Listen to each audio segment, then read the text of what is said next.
Hi, welcome to my podcast, Talking Travel with Wendy. I travel the globe interviewing really cool people in small hospitality and tourism businesses. Join me each week as I discover and share something or someone new with you.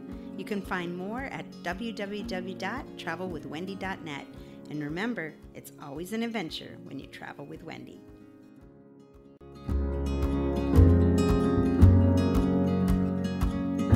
Hi, welcome back.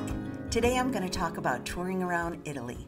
This past December, I had the opportunity to tour around Italy. I grabbed a few friends and we decided to visit several destinations that we hadn't seen before. My friend Kelly lives in Germany, and since I was visiting my daughter Katie there, we decided to start there. Candy just moved to Italy and she would join us in Milan, and we would begin from the north. None of us had been to Lago di Maggiore or Lake Maggiore, Montepulciano, or Vicenza. We also wanted to visit our friends in Piemonte who we hadn't seen since COVID started. So here's how we did it and how you can too. I like to travel and stay at unique B&Bs or boutique hotels, sometimes apartments, because I feel more like a local. So I've included where we stayed, some good eats, wine information, shopping, and more. Here's a travel tip you need to know before you go if you're traveling by car. Whether you fly into Switzerland or Munich, you'll need a vignette for your car. Vignettes are a country toll charge. You'll need to purchase this in advance and place it in the front window prior to driving through the border crossing. If you're renting a car, be sure to tell the rental car company. They may add the vignette to your rental. It's about 40 Swiss francs or 45 euros.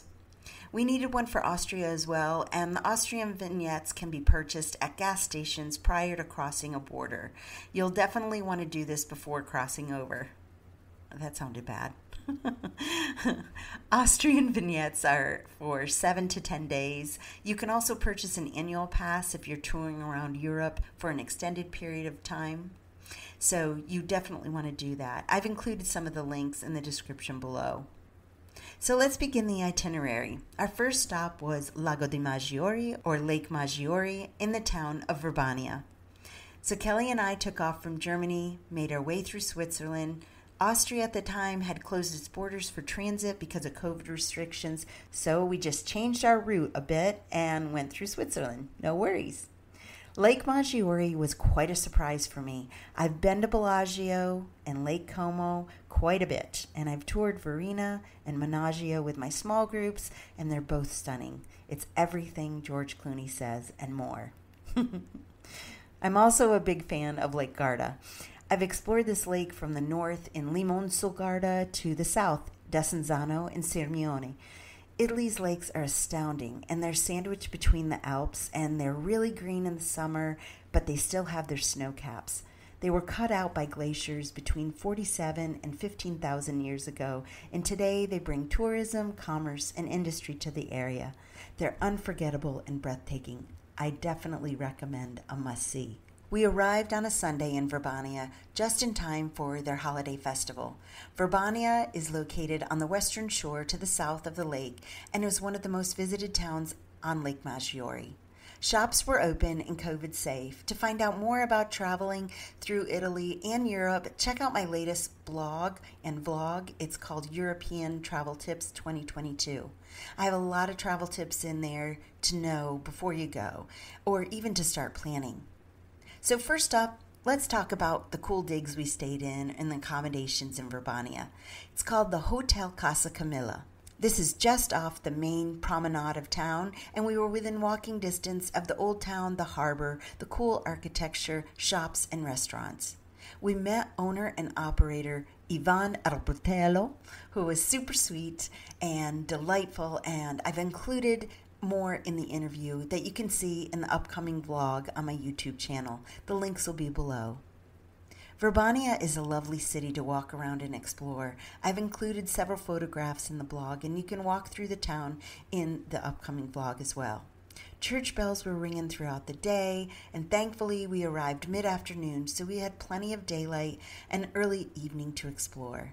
I wish we would have stayed longer, maybe next time for sure. There are 3 islands and 2 islets between Verbania and Stresa to the south as well. Isola Bella is the island most visited, and these are definitely on my must-see next list. Ivan hooked us up with dinner reservations at Ristorante Latteria, one of their partner businesses. It was super delicioso and close to our accommodations. We enjoyed some puntarelli, which is chicory, with fried cheese and anchovies. Puntarelli was grilled and sautéed in olive oil and served with a fried mozzarella ball. It is considered a winter vegetable in Italy, and it actually comes from the Romano or Rome region. I imagine the Roman soldiers brought a lot of dishes with them along their travels north. In keeping with my vegetarian attempts while traveling, I also enjoyed some 4-cheese gnocchi, and Kelly had some pasta with ragu. We had a lovely, lovely night, and after dinner, we decided to walk around town and explore. We found some lovely shops with clothing, leather goods, shoes, meats and cheeses, art, and bakeries. But as darkness started to set in, we made our way back to the Hotel Casa Camilla. And after a very full first day back in Italy, knowing it had come to an end, we were heading to Milan tomorrow to pick up our girl Candy. Here's another travel tip. Before you arrive at your destination or hotel or Airbnb, etc., ask questions of your host. Where should we eat? Would you mind making reservations? Take the stress out of your planning and ask for help ahead of time. Hosts have never steered me wrong, and they truly want you to have an amazing, memorable experience. After picking up Candy at the Malpensa airport in Milan, we made our way to Piemonte. This stop in Piemonte was going to be a reunion. If you've followed me for half a second, you know how much I love this region of Italy. Maybe it's because I was a Northern American girl. I grew up in Northern New York in the Adirondacks, but I am partial to lush farmlands and rolling mountains and just remind me of my youth. It's also home to some of my dearest Italian friends who live and work in Canelli and Calamandrana. After almost 2 years of COVID, we were all ready to see our friends again. Calamandrana is where I stay when I am anywhere near Asti or the Alba region. I must visit and stay with Denise and David, who own the B&B Che Piasi. I have brought possibly a dozen small groups and families to stay with my sweet Piemontese friends. One stay here and you'll understand why I love them so much. They are true culinary talents and greet you with wonderful breakfast and have quaint decor in their rooms that remind you of staying in a true Italian casa. Add in their generosity and kindness and warm hearts and you have an Italian home away from home. Calamandrana is also near Canelli in Piemonte, which is home to my favorite Italian wine, the rustic Barbera. The Barbera wines in this region have the DOC or DOCG designation. It is also protected by UNESCO, and it's just an incredibly unique grape. If you're interested in taking a wine tour of the Piemonte region, let me know by sending me an email at wendy@travelwithwendy.net or commenting in this podcast. My 3 favorite wineries are the Cordera Winery, l'Armangia Azienda Agricola, and the Elio Pironi. After our great visit in Piemonte, some wine tasting, lots of hugs, and a few tears, we loaded up the car with some wine and made our way to Tuscany. Candy, Kelly, and I have explored Tuscany quite a bit, but we've never been to Montepulciano. Wines in Europe oftentimes are named after the towns they're grown, sometimes even the grapes, and such is the case with Montepulciano. This grape is the most indigenous grape of Italy and in a lot of Tuscan wines. So we needed to explore this town because that fact was just super fascinating. It's located 738 meters high, and the climate is quite intriguing too, because even locals told me sometimes the weather in town is completely different from the valley below, which makes the grape growing quite interesting. One vintner explained there was a difference literally from one side of the mountain to the other. That was super cool. Same soil, just different sun. It all matters when you're growing grapes. So once we made our way to Tuscany by sundown, which is one of the most beautiful ways to enter this region of Italy, Montepulciano has immense history, gorgeous architecture, regional food, and is also famous for many on-location movie scenes like The Medici, Under the Tuscan Sun, The Twilight Saga, and about 3 dozen more. The girls and I immediately fell in love with Montepulciano, and I chose Accommodations because they were located right in the heart of the city, and the apartment's description was translated as the Count's Tower. We were right next to the St. Agostino Church, It was a perfectly restored Italian villa with a history abounding. Our host Bernadetta was adorable and was readily available with communication before we even arrived. She did only speak Italian, but I used Google Translate as I'm still in Italian class, and we were able to communicate with her 8-year-old daughter. Also, parking inside the city of Montepulciano is a little bit of a challenge, so we had to park outside the gate and schlep our luggage in. Since we're staying 2 nights here and only had small bags, it wasn't a big deal. In older cities of Tuscany, the pedestrian areas don't have parking right in the Old Town area. You may see a few cars traveling on them, but it is mostly the tourist buses or the carabinieri, which is the police, and sometimes residents. Our 3rd floor apartment was huge. It included a fireplace, a full kitchen, 2 huge bedrooms with sleeping capabilities for up to 8.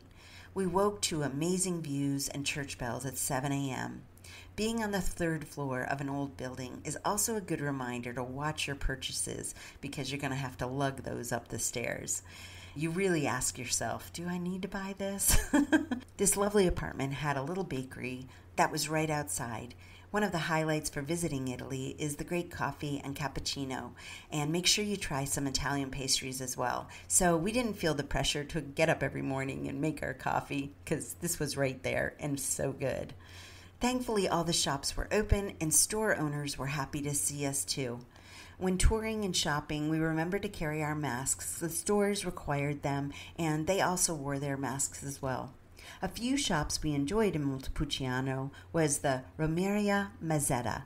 These were copper makers that had been doing copper works of art for 150 years in their family. And he was also good friends with Rick Steves, so, travel friends. There was also an art gallery that was amazing, Finestre Tuscany, and this artist was so much fun to talk to. His English wasn't great, but we somehow translated, and I was able to bring home a few treasures from there as well. We had a lot of fun walking the streets of this ancient Tuscan town, discovering all the shops, pottery, clothes, and wine tasting. Speaking of wine tasting, the streets that lead to the Piazze Grandi are lined with Enolitecas and Vinotecas. These are wine tasting stops. Some are full restaurants, while others just serve appetizers or small plates to complement the wines. Most of the wine tasting charged a fee or by the glass. On average, they were 15 euros for about 6 tastings, which were about 2 ounces each, but that was plenty of wine. Montepulciano wine is all made within the local region, and these Tuscans are passionate about education and the history of its wine. If you're fascinated with growing, harvesting, production, and viniculture in general, you need to stop at the Enoliteca del Consorzio del Vino Nobile. This amazing facility sits atop the ruins of the ancient fortress of Montepulciano. You can enjoy their crystal floor, and you can taste every wine of the region for a small fee, and also enjoy panoramic views of the Temple of San Biagio and the Val di Chiane and the Val di Orcia. As another day was coming to an end, we were able to enjoy a lovely sunset and rest on the veranda with a glass of wine, watching the sun go down. Tomorrow would bring us to Veneto and to the town of Vicenza. In my circles, Vicenza is known everywhere because it's also home to a U.S. military base. Military folks cross their fingers to get stationed here. Unfortunately, we've never drawn that lucky straw. Located just an hour from Venice and about 2.5 hours from Milan, also 3 hours from Florence, it's a great location. I know this area well around Vicenza because I've brought several small groups to Verona and to Venice. However, I've also gotten a little bit lost every single time I go. I call it the triple V vortex of Verona, Venice, and Vicenza. And such was the day we arrived in Vicenza. I always get turned around on E70. Oh man, do I have stories. But once we got straightened out and we made our way to our next apartment, that was also in the city, we really had a great time touring. We did arrive in Vicenza starving, and I've been told by fellow travelers I have blood sugar or hangry issues occasionally. But luckily, we were right in the heart of a Christmas market or a Marchettino de Natale. Since we didn't have a long time to explore the city, arriving in late afternoon, I grabbed a ton of tourist information brochures to do a bit more research for a possible visit in the future. If you walk the Corso Andrea Palladio, you'll find restaurants and shops that are just off the main piazza, the Piazza Domo, or it's near the Cathedral of St. Marie of the Annunciation. We had delightful weather walking around town, enjoyed shopping again, grabbed a bite to eat, and explored. Visiting Italy in December can be touch and go weather-wise, but we had 5 days of glorious sunshine. What a wonderful adventure. Thanks so much for coming along with me. I hope you were able to gather some travel tips for your next European adventure. I have lots of resources on my website for travel planning. You can also email me at wendy@travelwithwendy.net. I've got some big news coming soon. I'll announce more on my Facebook page and in my Facebook group, Travel Planning with Wendy, next Tuesday, January 25th. If you haven't joined that group, send me a request. I'll be happy to add you. I share travel tips and advice in this exclusive group. Thanks so much for joining me today. There's more information in the podcast description too. My podcast helps support small businesses and share authentic experiences around the globe. Remember to like, follow, and share my podcast. I'm also on Facebook, YouTube, and Pinterest. For more information, travel specials, and more, sign up for my monthly newsletter. Till next time, remember, it's always an adventure when you travel with Wendy.